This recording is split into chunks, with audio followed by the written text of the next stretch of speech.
Milagros, were you the one that said your name was Millie? I cannot remember. Anyway, look, I don't typically give video feedback, but I really hit a wall with typing comments. So I'm going to speak a few words about your work in this format.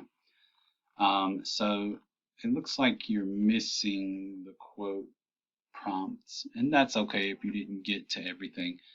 But it looks like you did the summary and paraphrase prompts here. But let me talk to you about things that I want you to change. Or if you were to do, if this were for a paper, these are what my expectations would be.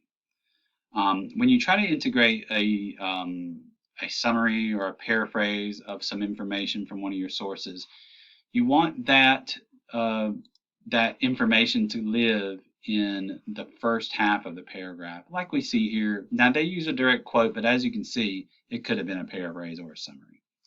Typically what you want to do is you open with a topic sentence that gives the main idea of the paragraph. Don't begin with telling us who your sources are here. This is where you tell us the idea of the paragraph.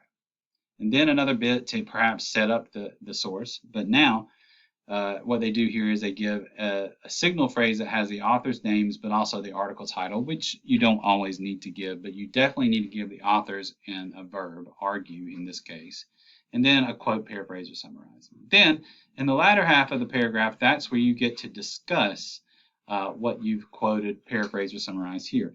Also, you need a citation to come mid-paragraph when this tells the reader, hey, I'm done reporting from the source. Now I wanted to talk about it for a while or to build upon it or do whatever you're going to do.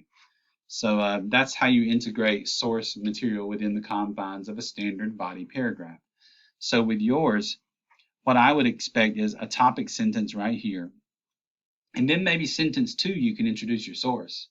But at some point mid-paragraph, you need to stop reporting from your source and place a citation up in here, and then start doing something with that information. Start discussing it, analyzing it, explaining it, disagreeing with it, building upon it, adding to it, whatever you're going to do with it. But somewhere mid-paragraph, you put the citation, and then you begin to use that information. Never put it here. This is called a blanket citation, and it's not exacting enough. It is as if you are saying, hey, Mr. Tuck, something in here came from my source. Okay? Don't do that. Do it like our model here, or do it like the models I provided for you here in the Tuck writing file or also on the handout. Here's another example of a standard body paragraph, and here I've shown you that summary exists in the first half. I got a signal phrase up here, I got a citation here, and after the citation, I'm explaining, I'm building, I'm adding information with my own, my own brain. So let's go back to your writing. No, here it is. So I need to see a citation falling somewhere within the paragraph, not at the end. In the case here, it comes way too late. And after you give your paraphrase or summary, you want to spend about as many words discussing. So there kind of needs to be a somewhat even balance. It won't always be that way. Sometimes you might do more reporting than you do explaining, but generally, I think you'll find you need to explain as much as you reported. Okay, and I hope that makes sense. Another problem here is that you don't give a signal phrase here to indicate where you begin reporting from the source. So you did that here, you also need to do it here to show me where it is, wherever it is you begin. It takes both of them. Do not use you and your in any academic writing for the rest of your life. Here you're working with a quote. Let's look at it. As Paulsen stated, our economy does this, but blah, blah, blah.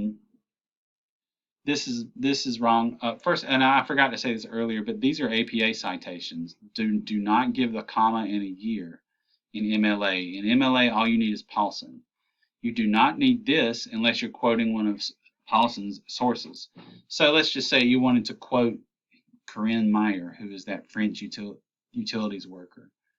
Then in that case, if you'd quoted her, you would need to put QTD period in Paulsen. But if you're just quoting Paulsen, you don't need to give this.